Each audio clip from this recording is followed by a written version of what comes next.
ഇന്നലെ ചങ്ങര സമരഭൂമിയിൽ വിക്രമൻ ചേട്ടൻ്റെ വീടിൻ്റെ മുറ്റത്താണ് ആന വന്നത്. അതുകൊണ്ട് ആന വന്ന് നിന്നിട്ട് അല്ലേ ജി? ആന വന്ന് ആ വീടിന്റെ പരമ്പരത്ത് വന്ന് ആ വാഴ മൊത്തം തിന്ന് ഞങ്ങൾ പിന്നെ അവസാനം പേടിച്ച് കയറി അലറക്കം വരുന്നു. നമ്മൾ ഇറങ്ങിയപ്പോഴും നമ്മളെ കണ്ടുകൊണ്ട് ആന അലറക്കം വരുന്നു. അവസാനം ഇതെല്ലാം ചെയ്തിട്ടേക്കുന്ന വേല കാണണം. മേലോട്ടൊക്കെ മൊത്തം മരക്കമ്പും വാഴ അത്രയും നശിപ്പിച്ചു. ആന കൂട്ടത്തോടെയാണോ വന്നേ? 3-4 ഉണ്ടായിരുന്നു. പേടിച്ചു എന്ന് വെച്ചാ നമ്മൾ പേടിച്ചു. കാര്യം അലറക്കം വരുന്നു. എന്റെ കുടുംബം ഇവിടെ ഇറങ്ങി ഇങ്ങോട്ട് ഇറങ്ങിയപ്പോഴത്തേക്കിന് ഒരു അമറല് ഉറച്ചു പിടിച്ചാൽ നമ്മളെ തീരും. കാര്യം എന്ന് വെച്ചാ ചെറുതായിട്ടൊന്നും അലറിയപ്പം തന്നെ ഇവൻ പേടിച്ചു പോയി. ഇവൻ ചാടി അങ്ങ് പെരിക്കകത്ത് കയറി. ഇവിടെയൊക്കെ വന്ന് നിക്കാന്ന് പറഞ്ഞാൽ എന്തോന്ന് പറയുന്നു. കാട്ടാന വന്നു. അതെ അതെ ഭയങ്കരമായി കേട്ടോ. അതേ വാഴയൊക്കെ നശിപ്പിച്ചിട്ടേക്കുന്നുണ്ടോ? അതെല്ലാം വാഴ നശിപ്പിച്ചിട്ടേക്കുന്ന കല്ലയത്തിന്റെ അവിടെ കയറിയോ? കല്ലത്തിന് അവിടെ കയറിയോ? രജനീന്റെ വീടിന്റെ മുറ്റത്താണ് വന്ന് നിന്നത് ആദ്യം. ഞാൻ അവിടെ നിന്ന് എന്തരാ സൗണ്ട് കേൾക്കണമെന്ന് പറഞ്ഞ് ഇറങ്ങി ലൈറ്റ് വാതിലി ഇന്നുകൊണ്ട് ലൈറ്റ് അടിച്ചപ്പോ മുറ്റത്തേക്കുന്നു. ഇവിടെ അല്ല മേല് മക്കുവിന്റെ വീട്ടിൽ കുഞ്ഞു അവിടെ ഇല്ലായിരുന്നു. ലൈറ്റ് അടിച്ചപ്പോ മുറ്റത്ത് വന്ന് നിൽക്കണം.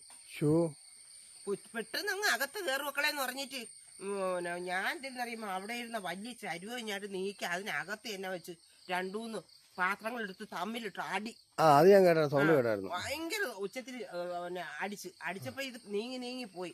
ആ സമയം കൊണ്ട് കൊച്ചിക്ക് ഓലപ്പടക്കോടെ ഇതൊന്ന് മുറ്റത്തോട്ടിട്ട് ഒരു പൊട്ടിയില്. അപ്പോഴത് ഇത്തിരി കൂടെ അങ്ങ് നീങ്ങി സർലാരെ വീട്ടിന്റെ അതിലേക്ക് കയറി അങ്ങ് മേലു കൂടെ കയറിയിട്ടാണ് കുന്നിക്കോട് അമ്മേരെ വീട്ടിന്റെ അതിലേക്ക് കയറി അവിടെ ചെന്ന് മുറിഞ്ഞിറങ്ങി. മേല് കയറിയിട്ട് അതിലെ മുകളിൽ ചെന്നിട്ട് തിരിച്ച് കറങ്ങി ആണ് പിന്നെ ചാടി ഇതുവഴിയാണ് വന്നത്. ഇതുവഴി വന്ന് വിഷ്ണുവിന്റെ ഒക്കെ വീട്ടിന്റെ അവിടെ വന്ന് അവരെ വീടെല്ലാം പൊളിഞ്ഞു പോയല്ല. ആ തകരത്തിൽ ചവിട്ടിയപ്പോഴേ അവർക്ക് കുട്ടപ്പന്റെ ഒക്കെ കൊടുത്താല് വിളിച്ചു പറഞ്ഞു, ആന നിങ്ങൾ അയ്യത്ത് കയറാനുള്ള പ്ലാനാണ്, ആന ഇനി ഇറങ്ങിയെന്ന് പറഞ്ഞു. ഇവര് ലൈറ്റ് അടിച്ചപ്പോ ആന ഇവിടെ നിൽക്കുന്നു. ആന സൂക്ഷം ചക്ക കിടക്കുന്നത് മണ അടിച്ച് ഓടി ഇവിടെ വന്നു. ഇതിന്ന് ചക്ക വലിച്ചിട്ട് ഇവിടെ ഇട്ട് ചവിട്ടി തിന്നിട്ട് എന്റെ വേലി കമ്പി മൊത്തം പോയി, എർത്തും കമ്പി മൊത്തം പോയി വലിച്ച് ആ തകരം എല്ലാം കൂടെ വലിച്ച് തൂക്കിയെടുത്താൻ വന്നത്. ഇനി പടപടാ സൗണ്ട് കേട്ട് കുടുംബം ഓടി ഇത് എന്തേലും പറഞ്ഞ് ചാടി ഇറങ്ങി നോക്കിയപ്പോ ആന ഇവിടെ നിൽക്കുന്നു. ലൈറ്റ് ഇട്ടിട്ടില്ലായിരുന്നു.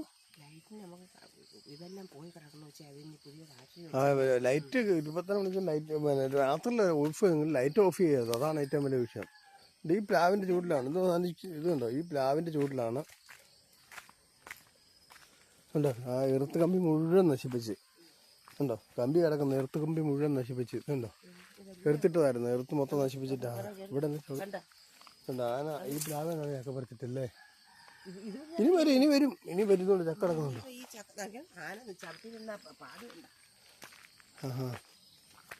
ഇതിലെയാണ് ആന വന്നത്. കണ്ടോ ഇത് ആനപ്പാടുണ്ട്. ഇതുണ്ടോ ആനയുടെ കാലം കണ്ടോ. ഈ കിണറ്റിലൊന്നും പോകാൻ ഭാഗ്യം. ഇതുകൊണ്ട്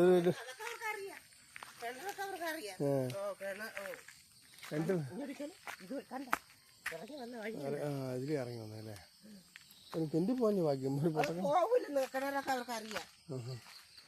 ഇവിടെ സീറ്റ് തന്നെ ആന ഇവിടെ വന്നെന്നുള്ളത് നമ്മൾ അറിഞ്ഞത്.